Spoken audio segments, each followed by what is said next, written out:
कळवण तालुक्यातील आदिवासी बांधवांच्या डोंगरादेव उत्सवाला मोठ्या जल्लोषामध्ये सुरुवात करण्यात आली आहे। डिसेंबर महिना आला की सर्व गाव एकत्रित येतं आणि लोकवर्गणीतून डोंगरादेवाच्या तयारीला लागतात आणि मार्गशीर्ष पौर्णिमेला ह्या व्रताची सांगता होत असते। आदिवासी बांधव मोठ्या श्रद्धेनं डोंगरादेव उत्सव साजरा करत असतात। त्याचीच वास्तव कहाणी खडकवन येथील ग्रामस्थांकडून जाणून घेतली आहे NTVनं।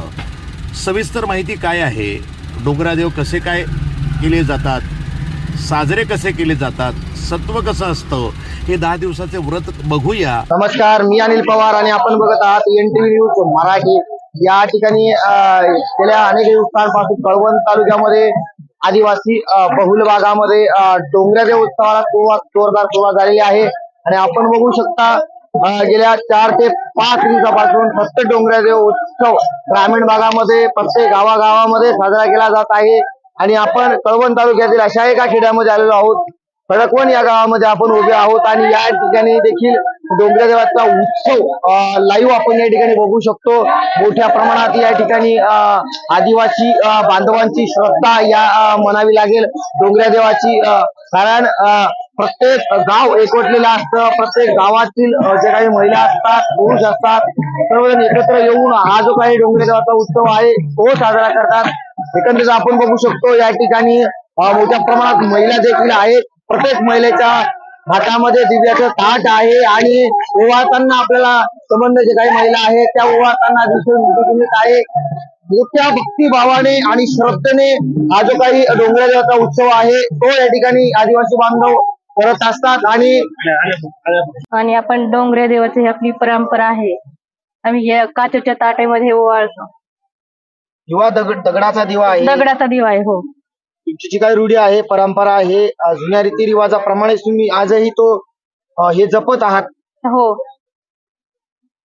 आजी काय सांगाल या ठिकाणी तुमची जी काही डोक्यावरची फडकी आहे, आजकाल तुमच्या ज्या काही सुना आहेत त्या कुठेतरी फडकी व्यतिरिक्त भरकटत चालल्या आहे, काय सांगाल या संदर्भात? आणि बऱ्याच महिला आहेत, जुन्या जाणत्या ज्या काही महिला आहेत त्यांच्या डोक्यावरची काही आदिवासी संस्कृतीची फडकी आहे ती दिसत आहे। मात्र अजूनही काही ज्या काही तुमच्या सुना असतील, जे काही मुली असतील त्यांच्या डोक्यावर आदिवासी फडकी दिसत नाही, काय सांगाल या संदर्भात?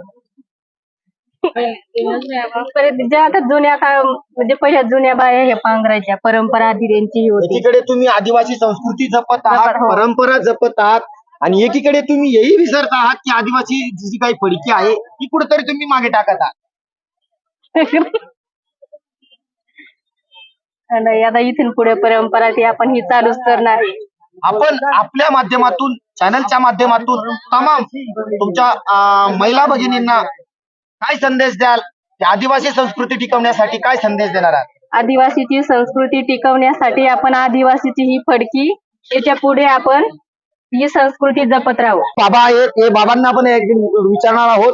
बाबा, NTV न्यूज मध्ये आपलं स्वागत आहे।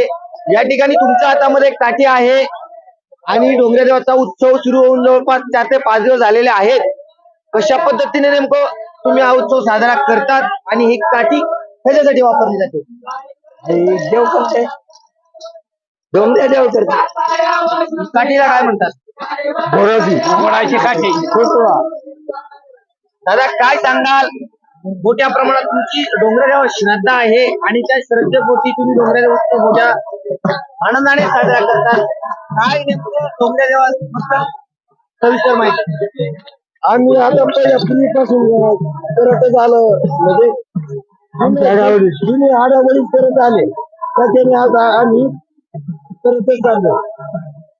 बाबा, काय सांगाल? या ठिकाणी आवडी देखील आहे, तुमच्या हातात रुपयाच्या काट्या आहेत, कशा पद्धतीने डोंगरादेव उत्सव साजरा करतात? किती दिवस साजरा करतात? हे डोंगरादेव आमचे कुलदैवत आहेत, तर हे आमच्या आडावडील पासून हे चालू आहे आणि त्याच्याने आम्ही हे करत चालतो। आणि या काठीला खोकलाची काठी म्हणतात, घोडाची काठी म्हणतात, आणि ते घेऊन आम्ही नाचतो। मोठी अपार श्रद्धा म्हणावी लागेल, कारण संपूर्ण जे काही गाव आहे ते एकवटलेलं आहे। महिला देखील या ठिकाणी उपस्थित आहेत, सर्व गावातील नागरिक या ठिकाणी एकत्र येऊन तुम्ही हा उत्सव साजरा करतात। काय सांगाल कितपत श्रद्धा आहे तुमच्या डोंगऱ्या देवावर? ह्या श्रद्धा खूप आहे मोठी आमची. लहान मोठे बायको पोर आठ दिवे घेऊन बोलावतात. बाबा काय सांगाल, तुमचं वय पाहून तुम्ही आजही देवासाठी मोठा संघर्ष करीत आहात आणि डोंगऱ्या देवाचा जो काही उत्सव आहे तो मोठ्या आनंदाने पार पाडत आहात. काय सांगाल? आमचं हा कुलदैवत आहे. आडावडील प्रश्न आम्ही या कुलदैवतला मानून चाललोय आणि आजपर्यंत आमचं काही जरी झालं बिघडलं बा तरी आमच्या कुलदैवतला नमस्कार करू आणि आम्हाला त्याचा आशीर्वाद मिळतो. बाबा जवळपास तुमची जी काही पिढी आहे जवळपास प्राथमिक माहितीनुसार 25% तुमची पिढी शिल्लक आहे आणि तरुणाईचा कल हा या ठिकाणी वाढत चाललेला आहे. तरुणाईला तुम्ही या माध्यमातून काय संदेश देणार आहात? तुमचा जो काही डोंगराचा उत्सव आहे तरुणांनी कसं टिकवल्या पाहिजे, तरुणांनी ही परंपरा कशी टिकवली पाहिजे? आम्ही तरुणांना आजही म्हणतो, आम्ही जरी गेलो, आमची पिढी जरी संपली तरी आपल्या या कुलदैवतला आपल्यासारखं सुरुवात आणि कशा पद्धतीने तुमची शेवट होते, म्हणजे डोंगऱ्या देवामध्ये तुम्ही कशा पद्धतीने नियम पाळतात, काय काय करतात?